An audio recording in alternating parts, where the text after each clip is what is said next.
Aloha and welcome to Island Connections. I'm Ibrahim Aoude. Ethnic Studies in Oceania is our topic. And we have three guests who would be discussing this matter with us. Professor Davianna McGregor, aloha, from the Department of Ethnic Studies. Professor Brian Chung from the Department of Ethnic Studies. Thanks for coming over. Thanks for inviting me. And Professor Tengan, Department Chair of Ethnic Studies. He's also professor at Anthropology Department. Thank you all for coming. Now, we are here to discuss ethnic studies in Oceania in the context of actually a conference we are doing. So would you say something about that particular conference, and maybe we can later on, as you're talking, show the flyer for it. Sure. So the conference is actually, the full title is Our Future, Our Way, Directions in Oceanic Ethnic Studies, and it'll be held from March 11th through the 14th. Beginning first with an evening at Kapiolani Community College that will feature our Aquan Malcolrath Fund for Social Change dinner and speaker.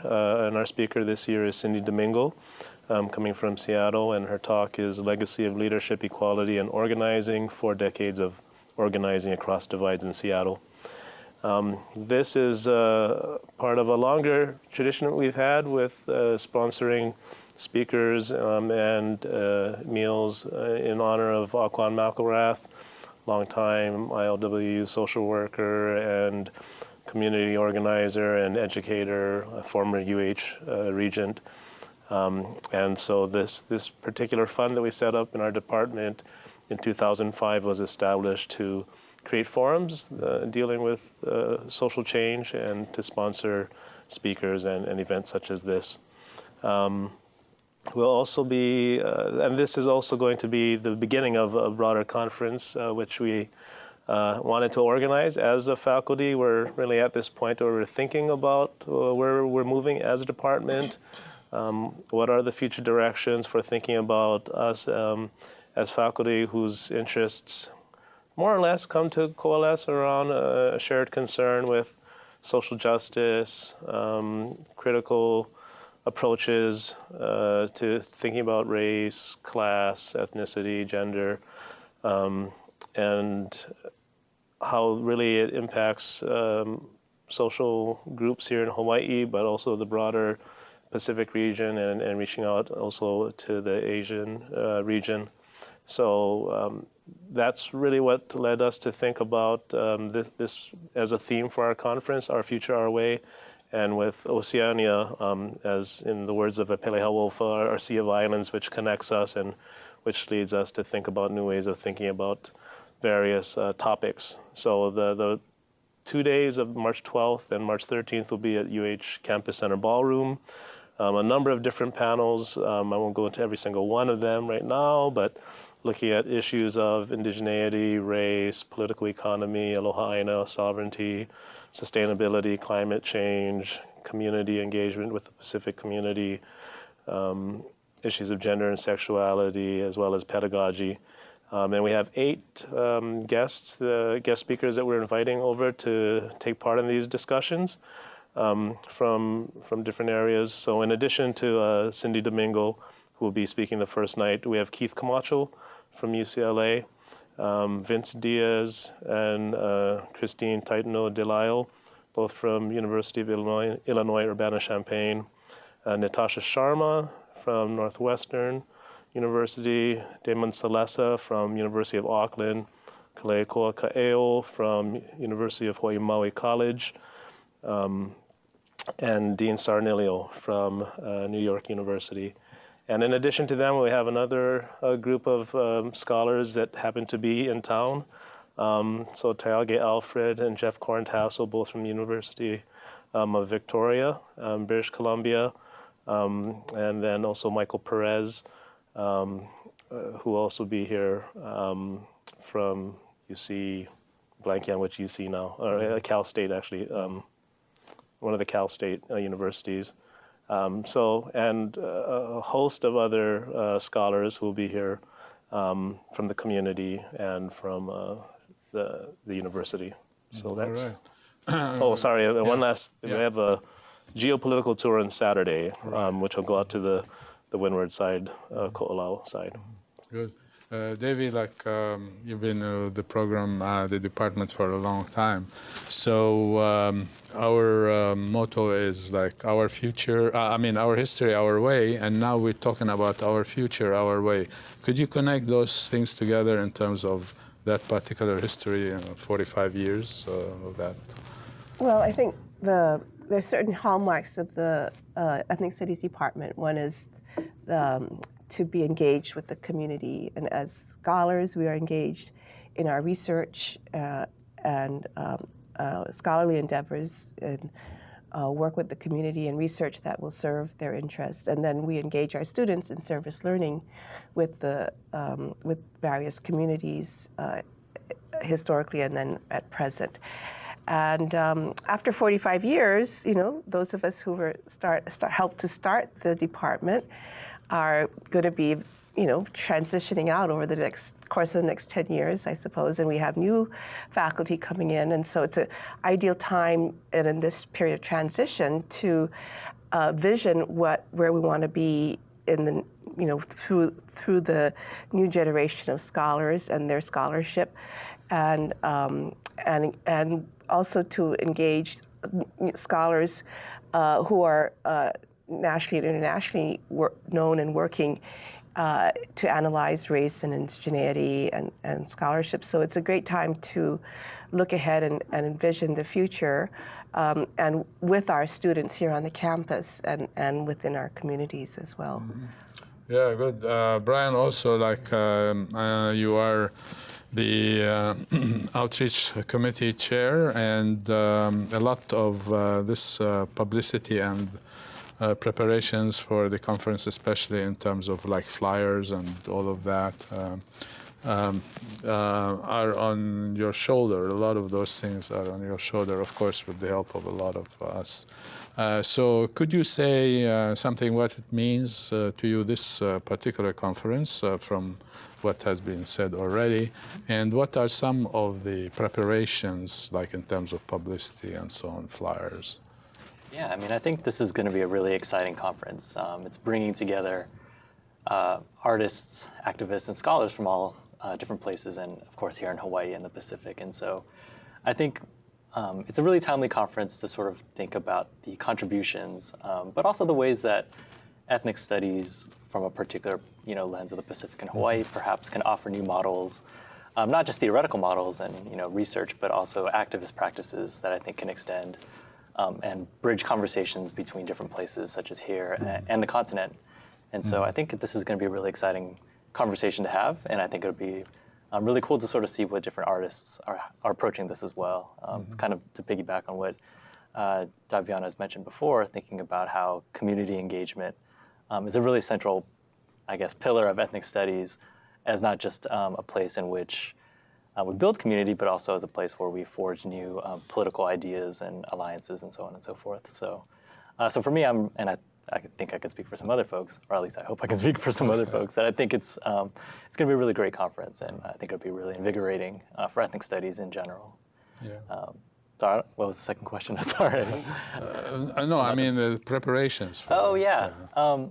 It's been really great. I think it's a really collaborative process, and I think it's been cool to sort of also work with different people in the community, and so I think a lot of the outreach is working within our own department as well as the departments off campus, but also really reaching out to community members that I think that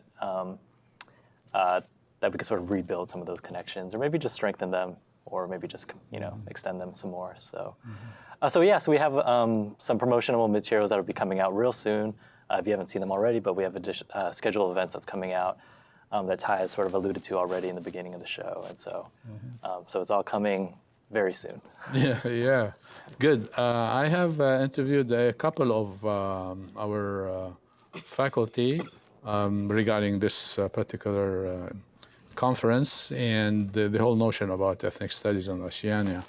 And so we'll play a segment from No Can who's a professor in ethnic studies, about what are some of the issues that are emerging in Hawaii and the importance or the significance of the conference given those particular issues. So we'll watch. We're really in a crisis situation with climate change coming on, and with the military perhaps about to diminish its role in Hawaii, and the search for new resources, new jobs, new economic activity, rethinking questions of Native Hawaiian sovereignty. There's a lot of issues which are emerging at this point, political issues of inequality in the islands, lack of affordability of housing, this sort of thing. So I think this is a good, very good way of emphasizing and showcasing and really probing some of the deep issues that we have. I myself am interested in climate change. I think that's going to really bring some deep changes, transform our way of life here economically and in other ways. So this is one of the reasons for presenting a panel on climate change and its impacts on Hawaii, and the fact that we're doing it in a sort of Pacific, a larger Pacific regional sort of format, I think really is very good too, because basically we've always thought of ourselves as related to the continent rather than located to the other islands in the Pacific, Western Pacific, and we really need to begin to become achieve some degree of interdependence and community with those islands too. Yeah, so the conference is not purely academic, so to speak, because it deals with real issues and shows the relationship between the community, I mean, as you said, Davianna, and the academy. So before we go open up to discussion, I'd like to go to another segment from Ula Hassager, and she talks about reasons for celebrating 45 years of ethnic studies, since, like we say, a conference celebrating 45 years of ethnic studies. We are celebrating 45 years of ethnic studies, working in the community and cultivating community connections. So that's one reason, but I think the primary reason is to make our work more known among academia and in the community. Although we have really strong community connections, we are moving towards a clear critical analysis in ethnic studies. So from my perspective, we are really expanding our community relations, and since I'm working with the whole college too, we have a tremendous resource in students and faculty that can work with community and help us improve community relations on behalf of the university. That is stating that it's a Hawaiian place of learning. From ethnic studies perspective, we look at it as a Hawaiian and Oceanic and a local place of learning. And we try to integrate that as much as we can in education. Now, many of the panels that we have, of course, have community participation. But the panel that I'm organizing is looking a little bit more into how do we work together with the community. So the examples I'm bringing in, the community partners I'm bringing in are talking about the collaborative projects, not so much about what's happening in the community. So it's focusing on working with the College of Social Sciences and Ethnic Studies. Yeah, I mean, so this gives us, a range of issues we can discuss, because, like, in the strategic plan, Hawaiian place of learning, which is very interesting. And so here we show, like, Hawaii is part of the Pacific and so on. Could you say something more about that? Well, I'd like to talk about the panel that I'm working on. Yeah. We're going to be having a debate looking at the very contentious and important issue of Native Hawaiian sovereignty and independence for Hawaii. And so we have advocates, myself and Dr. Lilikla Kamelehiva, who are advocates for federal recognition of Native Hawaiians and for the establishment, or I guess, reestablishment and building of a Native Hawaiian nation so that we can have our own resources as Native Hawaiians and manage and have governance over our own resources.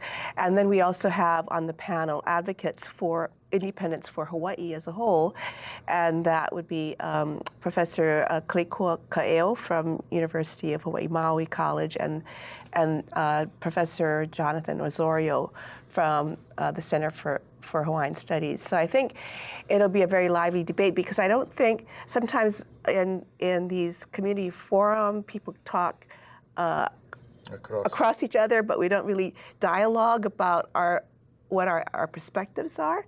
And I think it would be really great in a setting where we can engage with Aloha and with the common purpose of Aloha Aina is protecting our lands and our resources and promoting our Hawaiian language and culture, these things that we are common to all of us, and envisioning what are the different governance issues that will best establish a framework to continue to perpetuate our language and our culture, our religion, and the subsistence practices that define ourselves as Native Hawaiians in Hawaii today. So the governance issues are very critical and very challenging, and I think there are ways that we can work it through together. And I think the other thing is that both Lilikala and I are advocates of independence for Hawaii, but we're also advocates for Native Hawaiians to have our own self-governance within Hawaii as well. Yeah, I mean, this is, again, shows it's not a matter of Ivy Tower kind of stuff like discussion, but things that really affect the development of Hawaii in terms of politics, economics, culture, and so forth. On that, like Ty, if you could say something more about, let's say, in the last, 20 years, etc., the extent to which the indigenous Hawaiian movement, or the multiple organizations within that, had been able to place the Hawaiian question, let's say, or issue at the center of Hawaii politics and the center of debate, at the legislature and wherever else. Right. Again, Davianna's written these histories that I usually end up citing and recounting our own indigenous Hawaiian or Kanaka Oiwi movement. But really, as you note, and as Davianna's panel will really foreground, the question of Native Hawaiian sovereignty, indigenous rights, and really this core concept of what we term Aloha Aina, which is both this love for the land, but it's also this protecting of its resources, our own love of nation and patriotism, really came to shape Hawaii politics and reshape it in really important ways, especially since the 1970s, where you had people who were originally also a part of the beginning of this program in ethnic studies, standing up on the land to fight development, to fight the military, leading into these deeper reconnections with Aina that was about the place of indigenous peoples here and the marginalization that Native Hawaiians had experienced, particularly as a result of the U.S. occupation of these islands and the other processes of colonialism and settler colonialism. So these conversations that initially started with protests over land, and especially in the Hawaiian case around the bombing of Kaho'olawe, evolved to these broader questions of whose land is this? What was the history of the transfer of land to the U.S.? Is any of that actually legal? The deeper questions around ceded, or now we term it seized lands that were part of the Hawaiian national lands, the effort to return to them, both in terms of creating a governing body that can control it through perhaps a Native Hawaiian government or perhaps through something else, but also through just the practices of getting back to the Aina, to the land, and growing kalo again, opening up the fish ponds, places that people in these community panels and that we're going to visit on Saturday in our geopolitical tour are doing. You know, they're enacting this sovereignty on the land instead of just waiting for it to come. And that is part of the broader ways in which I think new indigenous ways of being in Hawaii have created new questions across Hawaii politics with regards to resource management, with regard to development, with regard to the future of the economy, the direction of it, questions, again, of the military, of tourism. All of this really, in a new way, kind of being rethought in light of indigenous Hawaiian place, rights that were never given up, lands that were never given up, and that communities that have stayed on there and maintained cultural and political connections to this place. So it's again part of a broader story that's not just Hawaii alone. It's part of what has taken place across Oceania, and it also connects our struggles to those of other indigenous peoples across the Pacific. And that's one of the things that we are also pointing to, and I guess in my panel, and thinking about indigeneity and indigenous bearings as my panels conceptualize, thinking of the place of indigenous knowledge and rights and movements and politics for ethnic studies more broadly. And we also have scholars coming in from both Canada and the US that have another kind of set of indigenous politics that they bring with them.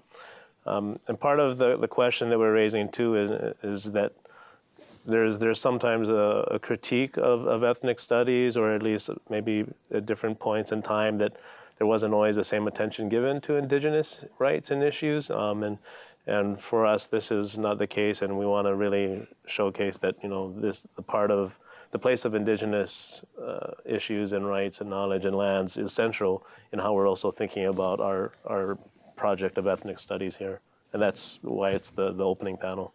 Yeah, because even if you're teaching Chinese, like as you do, or Japanese or any other ethnicity, and not Hawaiians as a nationality, I mean, history tells you that you cannot deal with any of these, especially historically, without looking at the plantation system, for instance, how the land became like private property, et cetera, So you will see the Hawaiian everywhere and anywhere you're looking, you know, in terms of research, et cetera. Could you say something about this first, and then how might the conference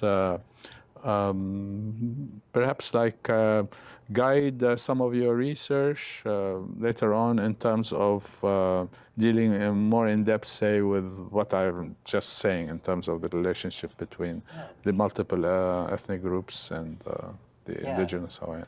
Sure. I mean, I think kind of as Tyza sort of alluded to, these growing conversations in ethnic studies about, you know, the sort of, to some extent, sometimes the absence of sort of indigenous sort of politics, issues of self-determination that sometimes don't get addressed within certain models of ethnic studies. And but I think some of these conversations have definitely influenced, I think, how I've tried to approach some of the courses that I've taught that have focused on Asian Americans or Asians in Hawaii or Chinese in Hawaii.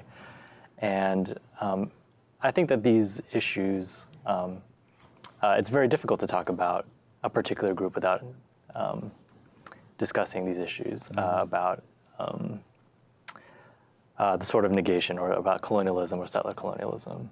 And so I think, you know, coming, you know, I'm relatively new to Hawaii, and I feel like I've been saying that for a while, but I still feel very new to Hawaii, and I think there's a lot for me to learn and to engage with. But I think for me, when I was sort of learning Asian American studies or Chinese American studies in particular, I think that the conversations about this were not as strong, you know, that we sort of think about Chinese as these sort of immigrants who have been excluded.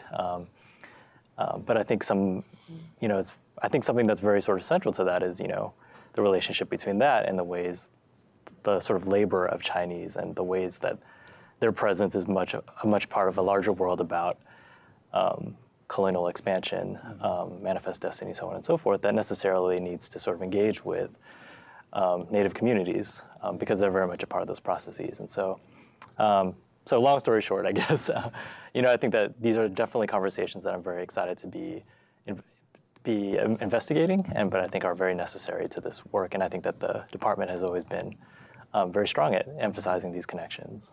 Yeah, I want to go back to the question of a Hawaiian place of learning. That's part of the strategic plan, but also as a response to the critique of ethnic studies by some indigenous scholars, etc., that critique might not apply to the ethnic studies here in Hawaii, and we alluded to that.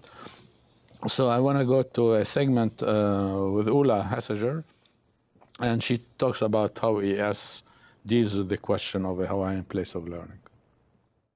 I think ethnic studies is at the forefront of implementing the Hawaiian place of learning, the Oceanic place of learning. And the conference gives us an opportunity to showcase that, to give people that are participating or later will watch the podcasts an opportunity to understand how we actually are working with the community on many levels. So developing new community relations, making it clear to the academic community the importance and the benefits of these connections. These are some of the things I think can come out of the conference. And ethnic studies is at the forefront because we have a very long tradition in this kind of work. And this is something you mentioned also, and you talked about service learning and civic engagement, etc. And so like what later on became called service learning, we were doing it a long time ago, yeah? Yes. So, but it is good that we are still doing it in a more like institutionalized manner, but also the influences and the impacts go beyond those structures, institutional structures, and show like a link, real direct link and integral link between ethnic studies and the community. And this really would be of service to the university, because then not only like the guys downtown are the community, but it's also other communities in Papakolea and, Waimanalo and other places and other islands. So could you expand on that? Well, I think Ty mentioned the geopolitical tour on Saturday, and I think it's a really good example of the work that we had done with those communities 40 years ago, and then the fruits of that work today. Because when I used to take my students out to the windward side from Heiʻia to Waiahole, it was a story of gloom and doom, because there were these mega development projects that was projected for Heiʻia, the whole Ahupua'a of Heiʻia, if Kamehameha School had its way, would have looked just like Hawaii Kai, because the fish pond was going to be dredged out, and there's going to be a marina there, and then along the edges of the marina were going to be these high rises, and then there was going to be a golf course on the wetland area, and then subdivisions, just exactly what we see in Hawaii Kai would have been there at Heiʻia.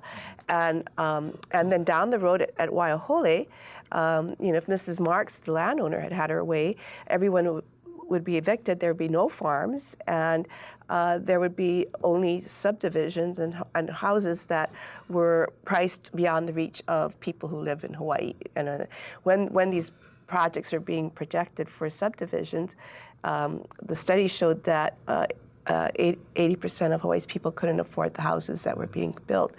So, through the work of ethnic studies, our faculty and our students went and worked with these communities to research what were the rights in terms of the Waiahole farmers, as lessees, what rights did they have, organizing to stand up against the eviction, and in Heiʻia continuing to also challenge the other plans for developing of that Ahupua'a. There was also going to be a second large electric plant at Heiʻia, and working with the community to oppose those kinds of development.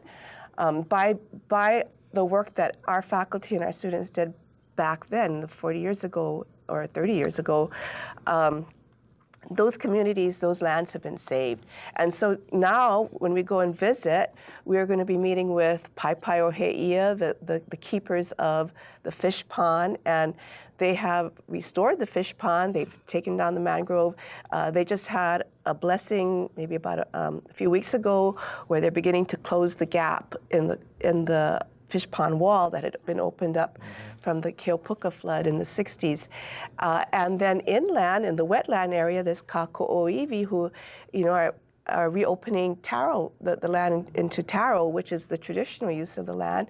And then further up Mauka, there's another project that's also growing kalo and cultivating the resources in the Kula area. So, this ahupua is now a model of Hawaiian self-sufficiency because it's building upon the traditional fish pond and taro terraces. And it's a model of how we can, in Hawaii, be more sustainable through cultivating our own food by going back to the traditional practices of farming and fishing and fish pond aquaculture. And when we visit Waiahole, we're going to be meeting with the community there where now, they have their long-term leases, they're farming, they too are reopening kalo cultivation. They have a community-based economic development entity, the Waiahole Poi Factory, which is, again, another model of food sovereignty and food self-sufficiency. So today, now when we go back to the community, the narrative that we tell, the stories that we share are one of stewardship and protection of resources and being more self-sufficient and better preparing ourselves as island people in a global economy to be more self-sufficient and to be more sovereign in our food production. So the whole narrative and condition of the land and the people in the community has changed because of the work that we did years ago. And we continue to go and take our students to work with these communities to go and help provide stewardship at the Paipaiʻoheʻia, to work with the community there who's trying to reopen the kalo terraces. So, the place remains the same. The community has new generation now of stewards, and here from our faculty and students, with our new generation of faculty and students, we are continuing these connections, but looking ahead to a more promising future, not one of overdevelopment and destruction of resources and disempowerment of our people, these communities, but one of community empowerment and really being more self-determining over our resources. Yeah, well, we will continue this discussion because I think this is a critical thing. But in terms of using local knowledge, I mean, that's the crux of it. Noel Kent, I go to his segment. He's organizing a panel, Climate Change, and then how that climate change can use local knowledge to try and move away from the severe impact of climate change. Sustaining Pacific communities in the face of climate change using local knowledge. There's a lot of ways you can do this sort of panel. I mean, we could have a bunch of group of people who are really scientists or scholars in it talking about the dangers of climate change. We have a number of assumptions. One is that climate change is definitely coming. It's going to be very severe. It's going to have tremendous economic and social impacts on Hawaii, that at this point we're relatively unprepared to deal with any of those impacts, and so we better get cracking on that. So we want to encourage that, but as an ethnic studies person, and coming out of an ethnic studies, framework and conference, our main interest basically is in highlighting what people at the grassroots can do to confront the sort of change that's coming and what kind of traditional practices, which is why we've entitled it Using Local Knowledge. So what we'd like to use and what we'd like to highlight are the sort of local practices that people are using here in terms of protecting fish ponds and protecting waterways and fisheries and coral reefs, and rather than the sort of high-tech applications, technological applications that people usually talk about. Yeah, I mean, that's like local, using local knowledge and so forth. And I noticed like on day 2, there's the first panel, panel 1, Indigenous Bearings, Locating Knowledge in Native Land / Seascapes. And I think this is really an important thing in this regard. That's why, like, you do discover your own history, shall we say, and emphasize it, and so to draw lessons from it so it can guide us into the future. That's what you said, that's what our future, our way now, moving from our history, our way, and that would stay with us, the connection between history and the future.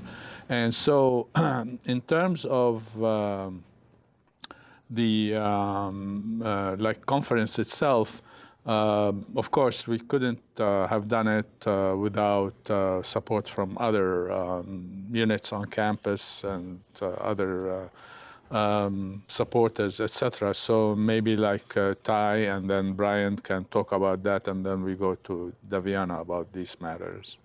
Yeah, I did want to just make sure that our partners here at the university who are helping to co-sponsor are also acknowledged.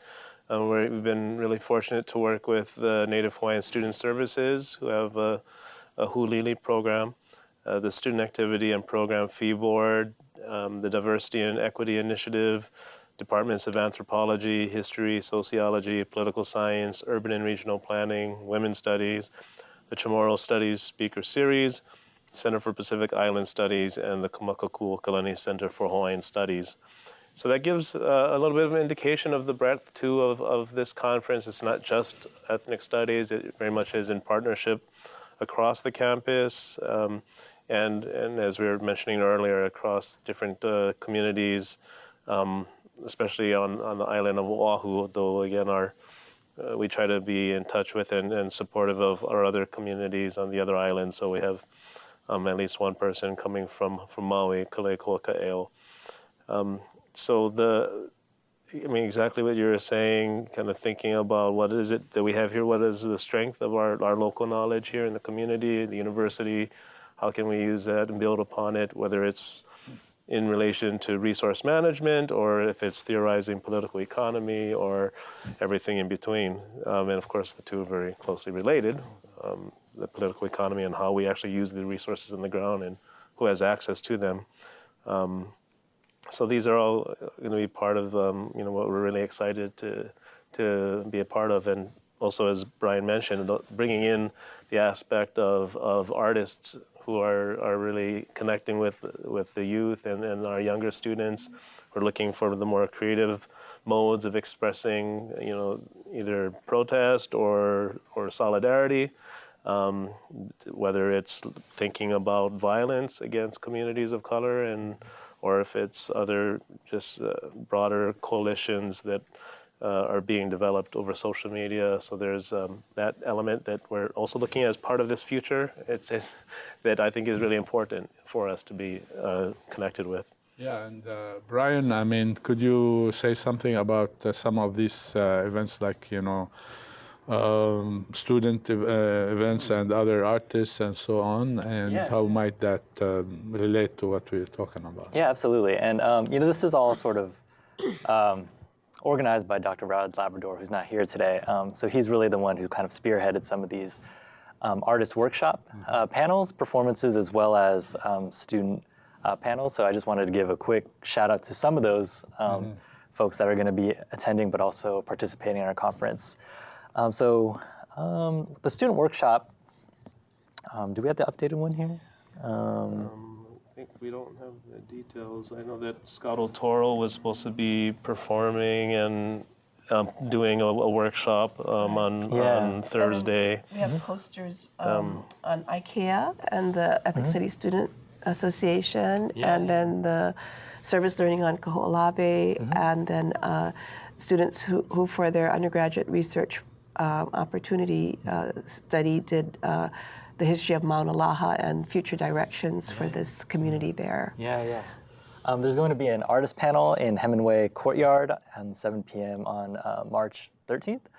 It's going to be featuring some friends of ethnic studies, such as Big Mox of the Bentos and Ms. Paisley of Ad Plus, and they've been a part of our department as either students or just collaborators, and they definitely incorporate some of the models of ethnic studies, the ideas in different genres of music that they incorporate, and so they try to provide a certain particular message or way of thinking through the genres that they provide. And there's also the Dreamers panel, right? Do you guys remember the? Yeah. Is that on here? So this is the Faces of Migration. It's a panel that's going to be also on that same day, the 13th, during lunch. A number of our students who were involved in organizing specifically at UH for getting in-state tuition for undocumented students was one of the first of a number of different initiatives that our students from our Ethnic Studies Student Association have been a part of. And they were successful in changing that as a board policy. And they've also been involved with trying to advocate for other Pacific Islander students to have their tuition be counted as in-state. And a number of other issues that are being addressed in this panel on the faces of migration. So again, as we connect with those other flows of peoples and communities here, their students also are raising these issues in important ways. Yeah, go ahead. Oh yeah, and I just wanted to give a shout out to the organizations on campus that are organizing that. So it's ESSA, LRU, and Aloha Dream Team, which is a really wonderful name for a group. And it'll also be featuring several other student organizations such as TASO, and I'm not going to pronounce it because I'm just going to butcher it, Micronesian Connections, as well as FOSS. Do you guys? I'm not even going to try. Yeah. So ESSA is Ethnic Studies Students Association. Yeah. Okay, so I'm going to put something on the screen, and then I'll start with Brian telling us how this came out, came to be, and then more from Davy and Ty about it. Yeah. But no, because you were involved in the design, huh? Yeah, well, I think it was sort of a collaborative project between all of us. But I think I kind of asked Ty one day, I was like, what do you think our logo should be? And he's like, and he gave this really great explanation of the star compass. And so I'm going to pass the microphone or re-clip it to you, I guess. Yeah, so I mean, what is this? I mean, so if you saw on the end of that, well, if you look at the background, it's actually a smaller segment of a larger image of a Carolinian star compass, which is used for navigational purposes, and the representation of it is at the far right. That was done for us by Craig Neff from Hawaiian Force. And so this particular image, the background image, the actual image, came from one of our service learning civic engagement projects called Kaholava'a. And that project itself actually came out of one of our earlier symposiums that we held a couple years ago. So I guess this is sort of a genealogy of the conference in itself. 3 years ago now, I think, we 2012, we held a symposium called Micronesian Connections, and it was in partnership with the Center for Pacific Island Studies. And it was really to address the rampant discrimination that Micronesian communities in Hawaii have been facing as their numbers have been increasing, and as a result of the Compact of Free Association that Marshall Islands, the Federated States of Micronesia, and Palau each have with the U.S., which allows them to travel freely into the U.S. They've been really seen as kind of the next new immigrants, and they've been treated very poorly, both institutionally, especially with matters of health and healthcare, and at the level of community with some very racist forms of discrimination and prejudice. And so in solidarity with them and to try to bring light to their own histories and their own situations, we held that symposium and really brought in different community members and advocates for the Micronesian communities here. As a result of that, and I'm trying to remember this, if this is the genealogy, and I think it is, one of the participants at that first one was Bonnie Kahapea Tanner, who's also going to be on the panel. And she was a member of the voyaging canoe, I think it was Makali'i, and had sailed to the island of Satawal with the crews that went there. And this is an island that's a part of the state of Yap in the Federated States of Micronesia, from which the master navigator Mau Pialug came from. And the story with him, which has been told frequently, is he was the navigator that brought this knowledge of navigation back to the Hawaiian people, and more broadly, during the revitalization of voyaging, the construction and sailing of the Hokulea. He was the navigator that took Hokulea down to Tahiti in 1976, and then taught Nainoa Thompson how to navigate using traditional knowledge and methods. So this was the main figure that really led to our reconnection with figuring out our own way as a people, and not only as Native people, but just peoples of Oceania, using traditional knowledge for navigation. And Bonnie, who I mentioned earlier, had been a part of learning this navigational practice, and when she attended that symposium, and she could probably clarify if this is the right story or not. But as a result of that, she really felt that there was this need to especially connect the Hawaiian and Micronesian communities, because there's a lot of violence, fights that were going on in schools there. And the one way to do it would be through the va'a, getting back to the canoe, which is what brought our communities together in 1976, or at least one individual from that community with our Hawaiian community. And so the following year, our Department of Ethnic Studies worked with Bonnie, who was the captain of her own canoe, the canoe that came out of the Halau Kumana Hawaiian Charter School, Kanehuna Moku. And so they started to bring Hawaiian and Micronesian students together to work on that canoe, to learn, relearn the kind of navigational practices that, again, are part of our broader oceanic history and tradition. And then the son of Mau Pialug, Placito, happened to be here, living in Hawaii. So he also partnered up with this project, which just last year then, or maybe it might have been 2 years ago, they established a new service learning, civic engagement project called Kahola Va'a that also undertook the process of building a new sailing canoe, which was just recently launched earlier last month, I believe it was. And as part of that project, Placito was teaching navigation using that exact star compass image that we have represented there. And so that image was taken when we had other visitors that were coming actually from Australia National University, and it was one of their students, whose name is also Bonnie, who took that picture and gifted it to Ula Hassiger, who was the one who had taken that group of students out to the canoe project.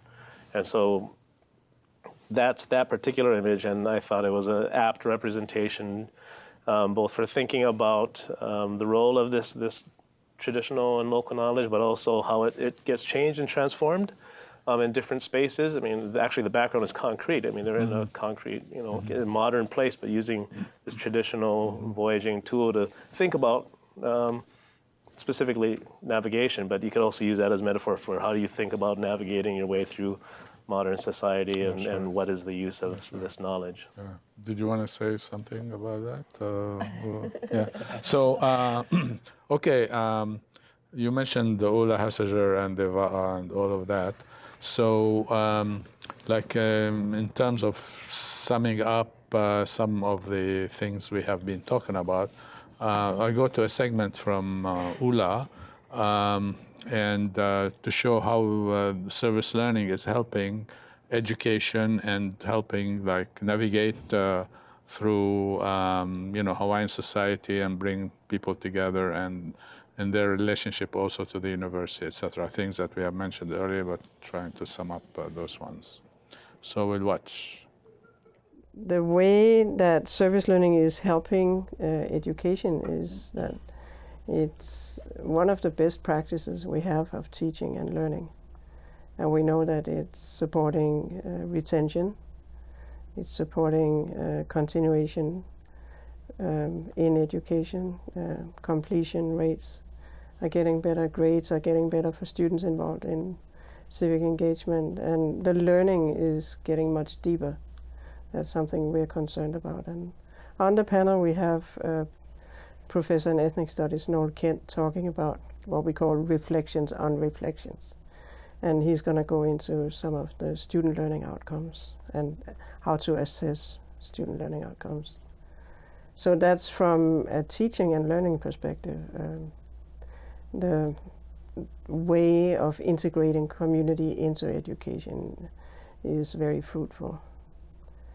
From a community perspective, there are so many resources at the university and at the community colleges too, that they have a right to use, I think. We are public institutions and it's everybody's places, so linking strongly to the community is really important. Yeah, I mean, that's something to look at in terms of from what we have talked about, the centrality of ethnic studies that has, over the past 45 years, built not only a critical mass, but real good structure so that we can have people like all these co-sponsors have trust in us and, try to partner with us in terms of this particular conference. So it's not only like that ethnic studies deals with the Hawaiian place of learning and makes it real in terms for the university, but also that other units and so on see the centrality of ethnic studies in terms of education, in terms of the university community relations, and in terms of giving a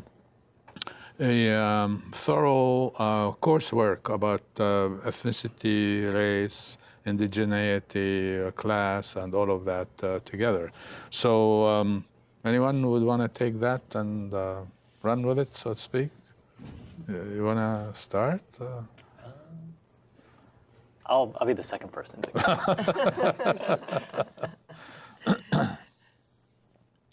Yes. Yes.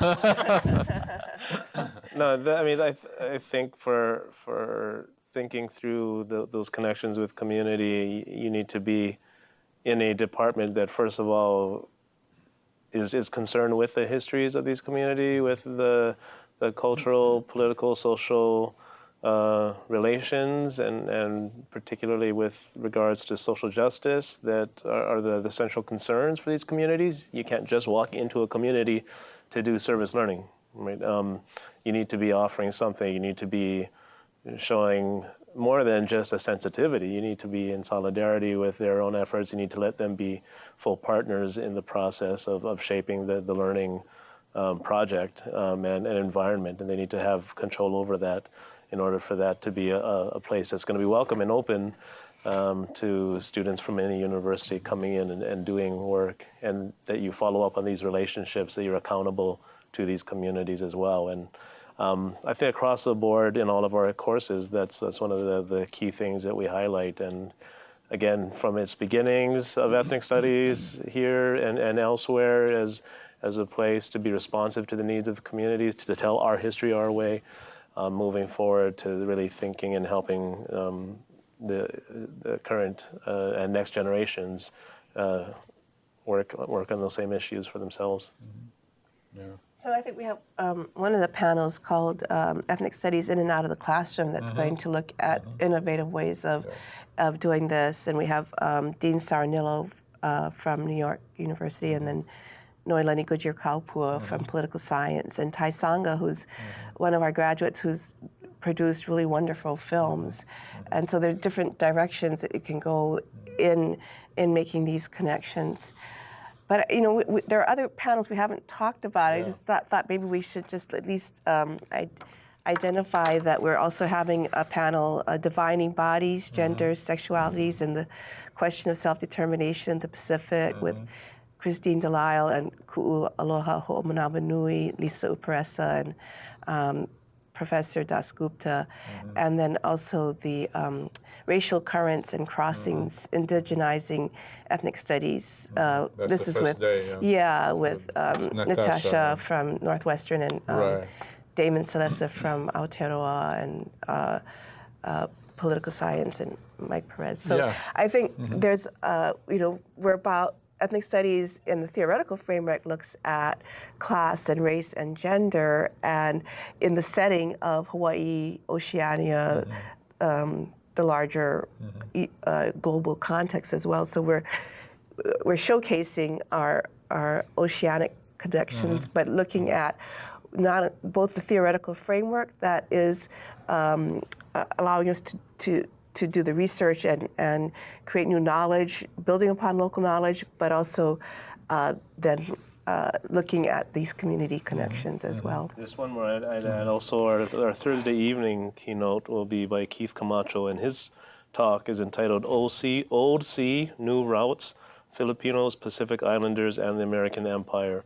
So really, I think he's going to look at also issues of activism around and between these communities, which will be a real nice way of showing these connections, both in theory and in practice. Yeah, and then, in terms of like Hawaiian place of learning and then using local knowledge in doing alternative kind of practices, like you mentioned, the lo'i and the poi factory and all of that, so it is important to feature some of the activists and people who are really practice these things, practitioners in Waihole Waikani, for instance, and so on.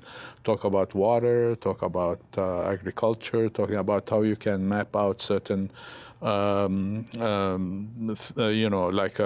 communities and design those particular communities with using local knowledge, Hawaiian knowledge, so that you can enrich and try to solve some of the problems of Hawaii and not only leave it to the legislature and to people who are in real estate and development, etc. Some of the stuff you mentioned in the beginning, like, you build a house and nobody can afford it except if you are a millionaire from, I don't know where, somewhere in California,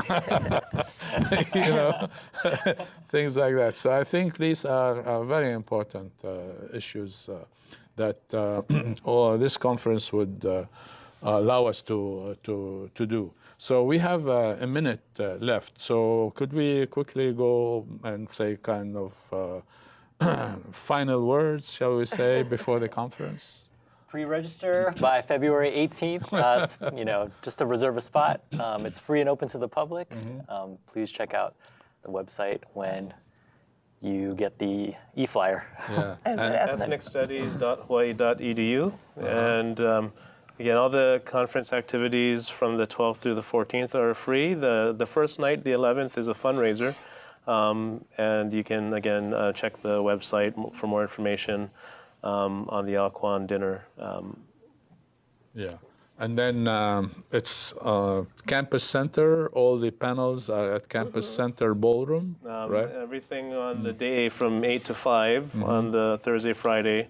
Thursday evening is going to be at Hawaiian Studies, the Halau Haumea, and then Saturday will be on the bus. Yeah, on the bus to go to the field trip and so on. So we're out of time, and so I'd like to thank you all for coming and sharing your manawa with us, and we look forward to having this, our future, our way, in connection with our history, our way. And mahalo nui loa, and see you next month. Aloha.